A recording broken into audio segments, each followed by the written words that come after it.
आदरणीय सचिन आंबेकरजी, आदरणीय अनंत फाटकजी, उपस्थित सर्व बँकेशी संबंधित संचालक मंडळी, कर्मचारी वर्ग, ठेवीदार वर्ग, उपस्थित नागरिक सज्जन, माता भगिनी, स्वर्ण महोत्सवी सांगता असा शब्द आहे. म्हणजे 50 वर्ष काम चाललं. त्या वर्षांची सांगता झाली, कार्याची सांगता अजून आहे, पुढे आहे. परंतु मनुष्याचं जीवन असो किंवा सार्वजनिक संस्था असो, ती चालणं हाही एक परिश्रमाचा भाग असतो, करण्याचा भाग असतो. पूर्वीच्या काळी माणूस जगणे ही एक आनंदाची गोष्ट होती. त्यामुळे 12 दिवस होतपर्यंत नाव ठेवत नसत. जन्म झाल्यावर 12 दिवस त्यांनी काढले पाहिजेत, म्हणजे मग पुढे राहील असा भरोसा असतो. म्हणून नाव 12व्या दिवशी ठेवायचं. आता पश्चिमी देशांमध्ये अगोदरच नाव वगैरे ठरवून ठेवतात, कारण इतक्या सोयी सवलती झाल्या आहेत की बालमृत्यूंचं प्रमाण कमी झालं आहे. असं जसं माणसाचं आहे तसं एखादी संस्था चालणं ते माणसांवरच अवलंबून आहे. आणि संस्था म्हणजे माणसांचा मेळ असतो. तर माणसाला सगळ्यात अवघड गोष्ट कोणची, तर मिळून चालणे ही आहे. कारण प्रकृतीने प्रत्येक माणसाला आपली स्वतःची विशिष्ट अशी बुद्धी दिली आहे. आणि ती बुद्धी कमी असो की जास्त असो, त्याचा अधिकारी अहंकारही दिला आहे. त्याच्यामुळे एकत्र चालणं ही गोष्ट शिकावी लागते. तसे आपण एकत्र चालतो, नाईलाजाने चालतो, बाजारातून चालतो, लोकलमध्ये थोडं पुढे मागे असं चालतो. त्याला इलाज नसतो. पण त्याच्यात मग धक्काबुक्की होते, भांडणही होतात, सगळंच होतं. आणि मोठा समूह छोट्या समूहात हात विभागलेही जातो. असं न होता नीट चालायचं असेल तर त्याची एक पद्धत आहे. मग पाय जुळवून चाला, एका दिशेने चाला, सम्यक 3D असं म्हणतात, ड्रेसिंग, डायरेक्शन आणि डिस्टन्स. तर ते पर्याप्त अंतर, पुरेसं अंतर ठेवून चालायचं, म्हणजे धक्के लागत नाहीत. पाय जुळवून चालले म्हणजे सगळ्यांची गती नीट होते. आणि एका दिशेला चाललो म्हणजे सगळा प्रवाह एका दिशेने नीट जातो. सार्वजनिक संस्था हेही एका अर्थाने सामूहिक चालणं आहे. त्याची एक पद्धत असते, मिळून काम करायचं. तर म्हणजे माणसालाही इतकं कठीण आहे की इंग्रजीत अशी वाक्य आहेत 3 की कमिंग टुगेदर इज बिगिनिंग,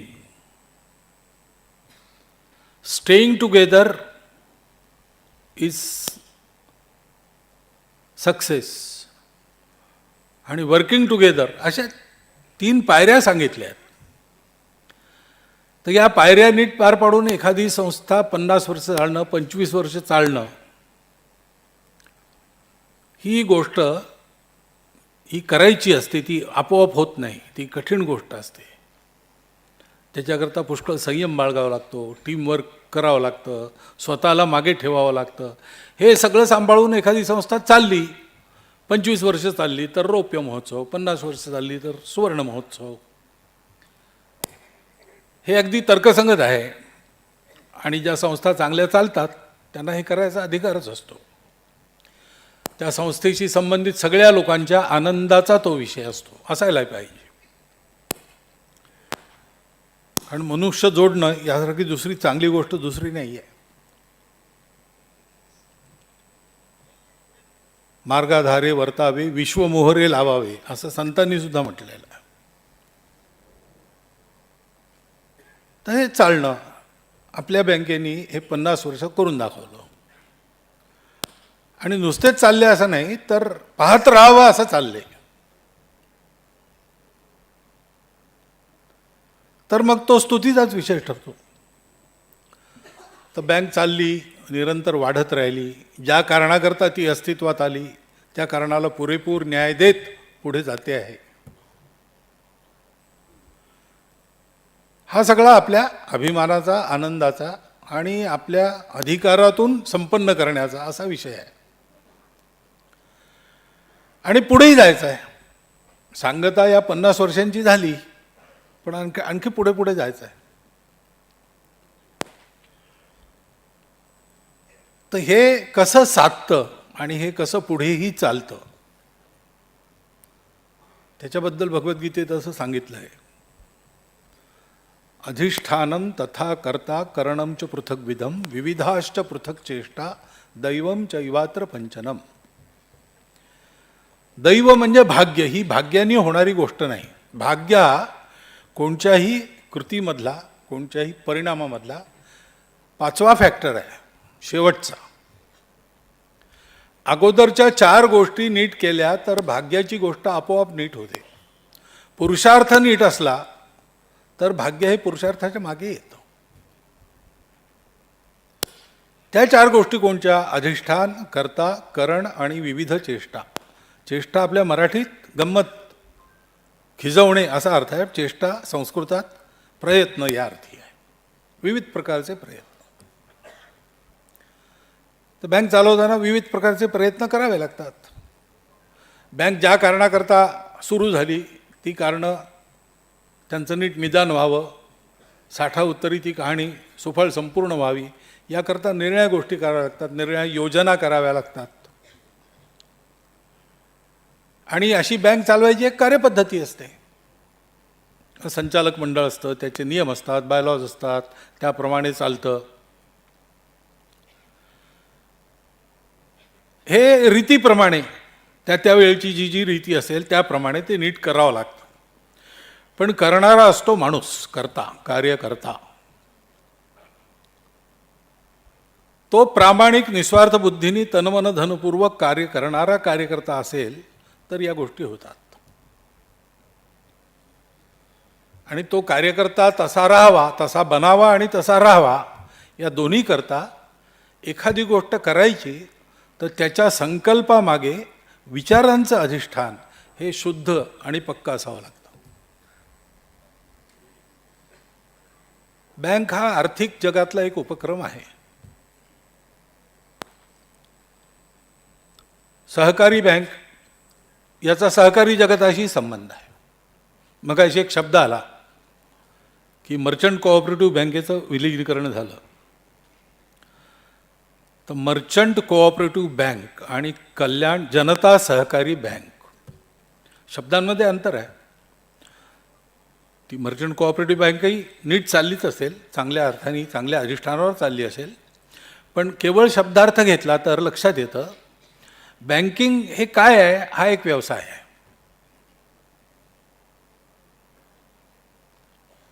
त्याच्यामुळे बँका चालतात तर फायदा किती होतो हा पहिला प्रश्न असतो. बँकेचा फायदा होईल तीच धोरणं राबवू, नुकसान होईल ती राबवणार नाही. आणि बँकेचं यश म्हणजे बँकेचा पैसा वाढला, बँकेच्या ब्रँचेसचा विस्तार वगैरे झाला, बँकेचं नाव झालं, आर्थिक उलाढाल वाढली. इतक्या काही आर्थिक मापदंडांच्या परिघात ती सीमित राहते गोष्ट.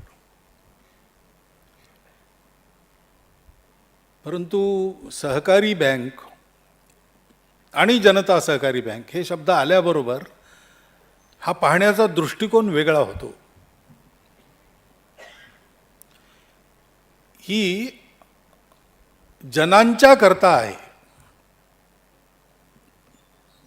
जनांचा प्रवाह चालिला म्हणजे कार्यभाग साधला.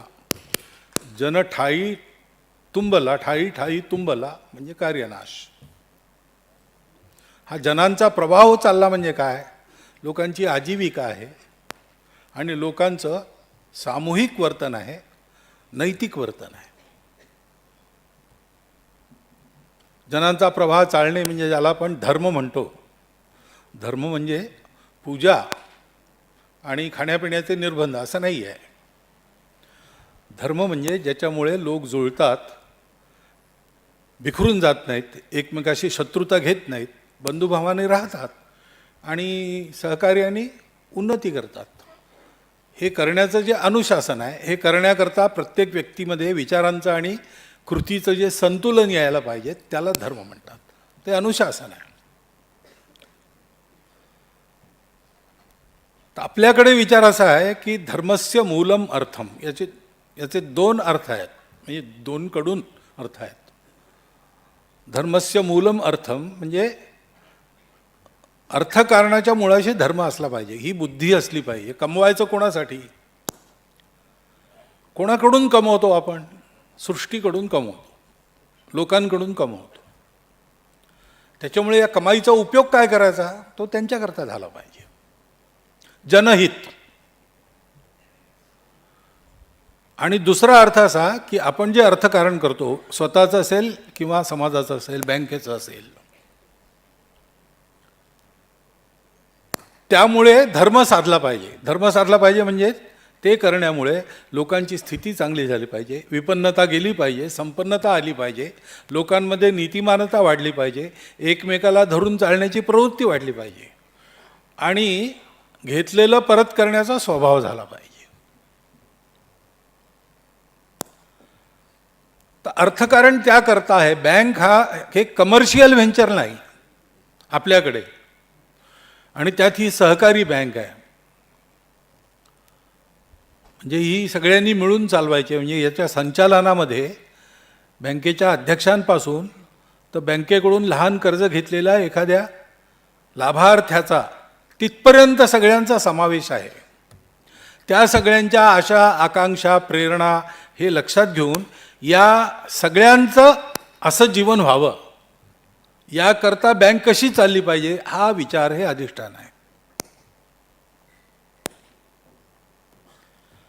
सहकारी बँक चालवणे ती सेवा आहे.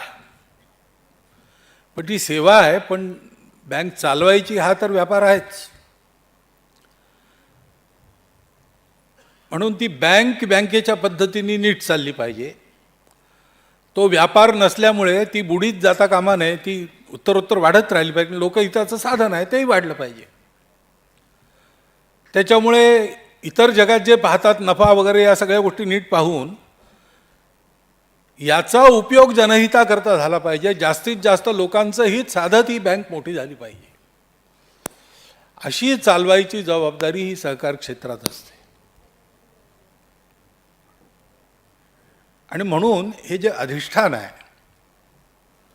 ही भारतातली बँक आहे, तर भारतीय जीवनदृष्टीच्या आधारावर याचा विचार, जसा आपल्याकडे सगळ्या कामांचा विचार आहे. कोणची गोष्ट आपण आपली आजीविका करतो, शिक्षक शिकवतो, शेतकरी शेती करतो. आपली परंपरागत मान्यता अशी आहे की हा पोट भरण्याचा उद्योग नाही. याच्यानी पोट भरतं ही गोष्ट बरोबर आहे आणि भरलं पाहिजे, ही तेवढंच खरं आहे. पण हे सगळं आपण समाजाकरता करतो. समाज आपल्याला ही संधी देतो. समाज म्हणतो मला शिक्षणाची आवश्यकता आहे, तू शिक्षणाच्या क्षेत्रात उतरून काम कर. समाज म्हणतो मला रोज खायला पाहिजे, तू शेती कर.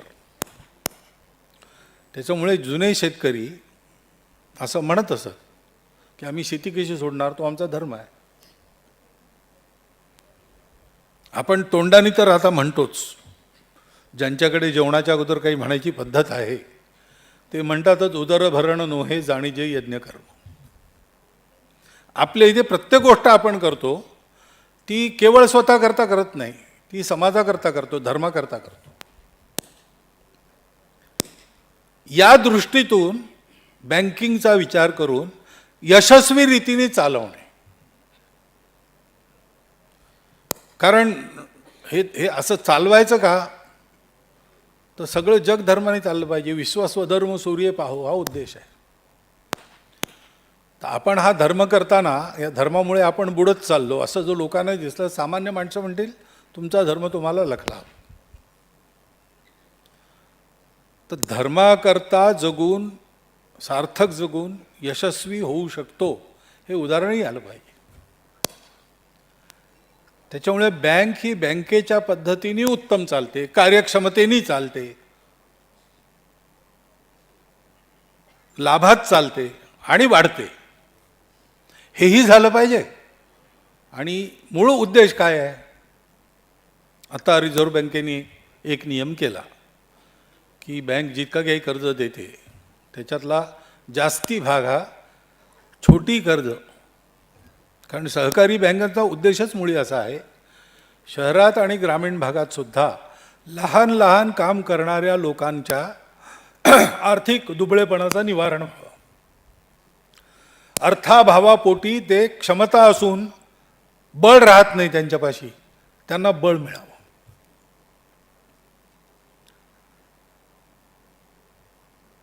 आपल्या इथे हे सहकारी तत्वावर बँकिंग सुरू झालं, त्याच्या पाठीमागे उद्देश आहे. ग्रामीण भागात, शहरामध्ये सुद्धा लहान लहान काम करणारी लोक असतात, त्यांना पैशाची गरज असते, पैसे मिळत नाहीत, बँक त्यांना कर्ज देते. आणि करणाऱ्यांचा अनुभवही हा असेल असं मला वाटतं, कारण एका ठिकाणी मी पाहिलं, नागपूरला सहकारी बँकेने अशी कर्ज दिली, भल्या लोकांच्या शब्दाखातर दिली, योजना करून दिली, आणि सगळी 100% रिकव्हरी वेळेवर झाली. कारण हा लहान माणूस तो छोटं हे करून आपलं घर सजवतो, आपलं कुटुंब चालवतो, तर त्याच्या मनात परमेश्वर जागृत आहे, त्याच्यामुळे तो बुडवायचा विचार करत नाही, तो वेळेवर देतो. तर असं या वर्गापर्यंत गेलं पाहिजे आर्थिक बळ. ह्याच्याकरता झालं सुरू. तर ते किती होतं असं पाहत पुढे पुढे जायचं. आणि मग त्याच्याकरता पुन्हा हे अधिष्ठान त्या कर्त्याला असलं की मग संस्कारांच्या आधारावर तो हे चांगलं काम करतो. म्हणून सहकार भारतीच्या बोधवाक्यात आहे, बिना सहकार नहीं उद्धार, बिना संस्कार नहीं सहकार. तर समाजातले लोक एकत्र येतात, ते बँक यशस्वी चालवतात, आणि ते करत असताना ते पाहतात की या बँकेचा उपयोग अशा लोकांना होईल. त्यांच्या मनाला स्वार्थ शिवत नाही, त्यांच्या मनाला त्या बँकेत मिळणाऱ्या अधिकारपदाची लालसा नसते. तिथे त्यांनी असलं पाहिजे हे आवश्यक आहे म्हणून ते असतात. जितकं राहणं आवश्यक आहे तितकं राहतात. पद आणि पैसा बाळगून आणि चालवून सुद्धा पद आणि पैसा याविषयीचं आकर्षण त्यांच्या मनात येत नाही. हा सगळा संस्कारांचा भाग आहे. त्याच्यामुळे कार्यकर्ते काम करतात. आणि सहकारी चळवळीमध्ये भारतातल्या स्वयंसेवकांच्या सहभागातून अशी उदाहरणं ठिकठिकाणी उभी झालेली आहेत. उत्तम यशस्वी सहकारी संस्था, अधिकाधिक सामान्य लोकांना आर्थिक दृष्टीने उभं करणारी संस्था. आणि हे सगळ्या करत असताना त्यांना चांगल्या सवयी लागतील, आणि या बँकेतून राष्ट्रीय विचारांचा, संस्कारांचा, राष्ट्राकरता जे जे आवश्यक असेल ती प्रवृत्ती आणि ते उपक्रम उभं करण्याचा प्रयत्न हा सतत चालतो. असं पाहायला मिळेल अशी उदाहरणं उभी झाली. कार्यकर्त्यांच्या, संस्कारित कार्यकर्त्यांच्या अशा निरलस प्रयत्नांचं फळ ही आपली कल्याण जनता सहकारी बँक आहे. आणि त्याच्यामुळे त्यांना हे माहीतच आहे की 50 वर्ष आपण संपन्न करतो, तर ती याकरता संपन्न करतो की या निमित्ताने एक पुनरावलोकन होतं, आपण स्मरणिका वगैरे छापतो, कोणत्या परिस्थितीतून आपण गेलो आहोत. कठीण परिस्थितीमधूनही आपण का तगलो, ज्या कारणाने आपण त्या परिस्थितीत तगलो त्याच कारणाने पुढच्या अनुकूलतेच्या परिस्थितीतही तगू, असा नियमच आहे. इम्युनिटी हा शब्द आता आपल्या सगळ्यांना परिचित झालेला आहे कोरोनामुळे. ती इम्युनिटी चांगली आहे तर मनुष्य हलाखीच्या परिस्थितीतही आणि संपन्नतेच्या परिस्थितीतही रोगांचा बळी होत नाही. आणि इम्युनिटी जर नसली तर सगळी साधनं असून सुद्धा त्यांचा काही उपयोग होत नाही. तर असं हे एक अंगचं बळ असतं संस्कारांचं, त्याच्या भरोशावर आपण पुढे गेलो. हा इतिहास त्याचं सिंहावलोकन होतं.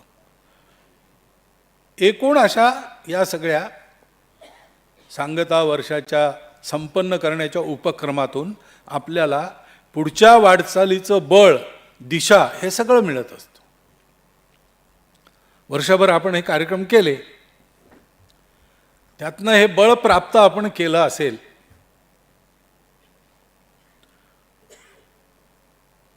आणि ते केवळ त्या वर्षातच प्राप्त केलं पाहिजे असंही नाही, या वर्ष झाल्यानंतरही ते प्राप्त होऊ शकतं. पण असं हे स्वर्ण महोत्सव, रौप्य महोत्सव वगैरे वगैरे जे उत्सव आपण करतो, मनुष्याच्या जीवनात 61 करतो, सहस्त्रचंद्र दर्शन करतो, शताब्दी करतो, हे आपल्याला आठवण करून द्यायच्या गोष्टी असतात की आपण आत्तापर्यंत जगलो, कशाच्या भरोशावर जगलो, कोणचं बळ होतं, तेच पुढे कामी येणार आहे. आणि चालताना यदा कदाचित काही त्रुटी राहिल्या असतील, चुका राहिल्या असतील, तर आणखी एक इनिंग आपल्याला मिळते आहे. 61च्या वेळेला एक उग्र रथ शांती का भीमरथ शांती अशी एक शांती करतात. त्याचे जे मंत्र आहेत त्याचा अर्थ हाच आहे. वेदांच्या सांगण्याप्रमाणे 120 वर्षाचं माणसाचं आयुष्य आहे, अर्ध आयुष्य गेलं. आता अर्ध आयुष्य गेल्यानंतर आणखी अर्धा आहे, आणखी 60 वर्ष मिळणार आहेत. तर मागे वळून पहा आणि गेल्या 60 वर्षात जे चांगलं केलं होतं ते वाढव, आणि जे नाही करू शकलास ते कर, जे चुकलं ते दुरुस्त करून घे. या बुद्धीने आपण या सगळ्या समारोहांकडे पाहावं, विचार करावा, अशी वाटचाल आपली कशी झाली. कारण झाली ती चांगलीच झाली आहे. जनतेमध्ये विश्वास आहे. आपल्या बँकेविषयी 4 चांगल्या गोष्टी सगळीकडे ऐकायला मिळतात. आपण जेव्हा वेळोवेळी वार्षिक रीतीने आपल्या बँकेच्या कारभाराचं अवलोकन करतो, त्याच्यात आपल्याला चांगलं प्रतिवृत्त मिळतं. काय काय केलं समाजासाठी त्याची यादी करू तर दरवर्षी काही ना काही करत गेलो आहे आणि वाढत राहिलेलं आहे. अशा सगळ्या चांगल्या गोष्टी आपल्या खात्यात आहेत. याचा जो पुण्य प्रभाव आहे तो आपल्याला 50 वर्षापर्यंत घेऊन आला, तो पुढे घेऊन जाणार आपल्याला. कारण कार्य अजून संपलेलं नाही आहे. जगातलं दुःख, दैन्य, दारिद्र्य, जगातलं शोषण हे संपेपर्यंत आर्थिक जगतातल्या कार्यकर्त्यांना कार्य करत राहावं लागणार आहे. संघाच्या स्थापनेच्या 5 वर्षपूर्वी 1920 मध्ये नागपूरला काँग्रेसचं अधिवेशन झालं. महात्मा गांधी अध्यक्ष होते. डॉक्टर हेडगेवारांकडे सगळ्या अधिवेशनाची व्यवस्था होती, ते प्रमुख होते आणि विषय नियामक मंडळाचे सदस्य होते. तर त्याच्यात त्यांनी एक प्रस्ताव दिला होता, 2 दिले होते.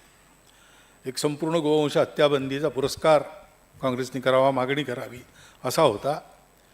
आणि दुसरा प्रस्ताव असा होता की भारताचं संपूर्ण स्वातंत्र्य हे आपलं ध्येय आहे असं काँग्रेसने घोषित केलं पाहिजे. आणि हेही घोषित केलं पाहिजे की स्वतंत्र भारत सर्व जगाला पुंजीच्या सापळ्यातून मुक्त करेल. पुंजीचा सापळा म्हणजे पैसा एक व्यवस्था आहे, ती आवश्यक आहे, पण तशी ती कृत्रिम आहे ना. पैसा खाऊन पोट भरत नाही, त्याला भातपोळीच खावी लागते. पण ती भातपोळी वाढवणं, पिकवणं वगैरे सगळा जो चालतो प्रयत्न, त्याच्यामध्ये एक माध्यम म्हणून मुद्रांचा उपयोग आहे. पण मुद्रा महत्त्वाची होते आणि वस्तूचं महत्त्व घटतं असं आपल्याला दिसून येतं आधुनिक जगात. तर त्याच्यामुळे असं होतं की पिकवणारा शेतकरी तो कर्जबाजारी होतो, तो आत्महत्या करतो. हे कसं काय? तो आपल्याकरता पिकवतो, म्हणजे स्वतःकरता नाही पिकवत, आपल्या सगळ्यांना त्याचा लाभ मिळतो. तर त्याला जगवणं हे आपलं कर्तव्य आहे. ते आपण विसरलो का? काय होतं? हा पुंजीचा सापळा आहे. श्रम करणारा श्रमिक, त्याचं शोषण होतं. वास्तविक एक कुटुंब म्हणून अर्थजगत चाललं पाहिजे. त्याच्याकरता संस्कार आणि त्यातून सहकार. मी असं ऐकलं, कोरोनाच्या काळामध्ये बँकेनी आपल्या कर्मचाऱ्यांची पुष्कळ काळजी घेतली. हे झालंच पाहिजे. हे स्वाभाविक झालं पाहिजे. केवळ कोरोनाच्या काळात नाही, इतरही वेळेला. हा पुष्कळ वेळा नवीन तरुण उद्योजकांना भेटायचा प्रसंग येतो. संघाविषयी सांगायचं, मी संघाविषयीच बोलतो, पण ते मला विचारतात की आता तू एवढा मोठा संघ चालतो आहे, तर तुम्ही काय म्हणाल, कसा आम्ही आमचा उद्योग कसा चालवावा. तर मी त्यांना हेच म्हणतो की बाबा, उद्योग म्हणजे तुम्हीच फक्त तुमचा परिवार आणि तुमचे कारखाने एवढंच नाही आहे. तर त्यात चपराशांपासून मजुरांपासून जे जे तुमच्याशी संबंधित लोक आहेत ते सगळे तुमचे कुटुंबीय आहेत असं समजून तुम्ही हा उद्योग चालवा. स्वतःच्या नफ्याचा विचार केवळ करू नका, यांचा काय काय फायदा होतो उद्योगात राहिल्यामुळे तेही पहा. स्वतःच्या मुलाबाळांचं भविष्य सुरक्षित होता की नाही हे तर तुम्ही पाहताच, यांच्या मुलाबाळांचं काय होणार त्याचीही काळजी करा. असं कराल तर तुमचा उद्योग वाढेल आणि चांगला चालेल. वास्तविक आपली अर्थजीवनाची ही कल्पना आहे. साधनं मर्यादित आहेत आणि माणसाची तृष्णा अमर्याद आहे. हे पाश्चात्य अर्थशास्त्र सांगतं.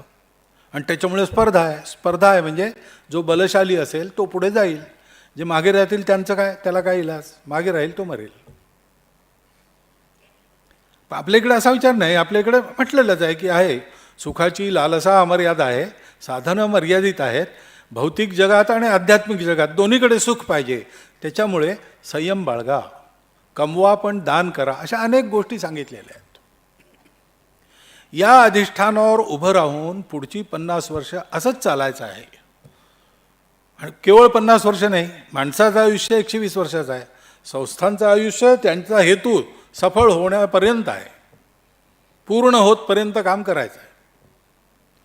आणि त्याच्यामुळे पुढे जितकं चालावं लागेल तितकं असंच नेटानी हेच सत्व घेऊन चालू असा निर्धार करण्याचं हे वर्ष आहे. त्याच्यामुळे इतके वर्ष अशा प्रकारे काम करून हा सगळा आनंद सोहळा साजरा करायचा तुम्ही जो अधिकार कमवलेला आहे, त्याच्या आधारावर हा सगळा सोहळा वर्षभर संपन्न झाला. आज त्याची सांगता आहे, त्याच्या आनंदात मीही सहभागी आहे. परंतु आता संघाने मला जिथे बसवलं आहे तिथून मला एक सवय आहे की प्रत्येक ठिकाणी काही ना काही फुगा फुगला असेल तर थोडीशी पिन लावायची. आता सवय अजून जोपर्यंत त्या खुर्चीवर आहे तोपर्यंत ती जाणार नाही. आणि त्याच्यामुळे पुढची वाटचाल अशी आहे,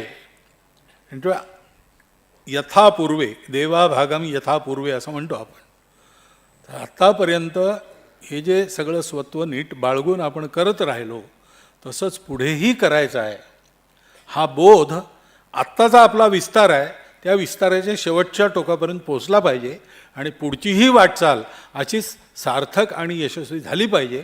त्याकरता आपणा सर्वांना मी शुभेच्छा देतो आणि माझे 4 शब्द ऐकून घेतले त्याबद्दल धन्यवाद. नमस्कार.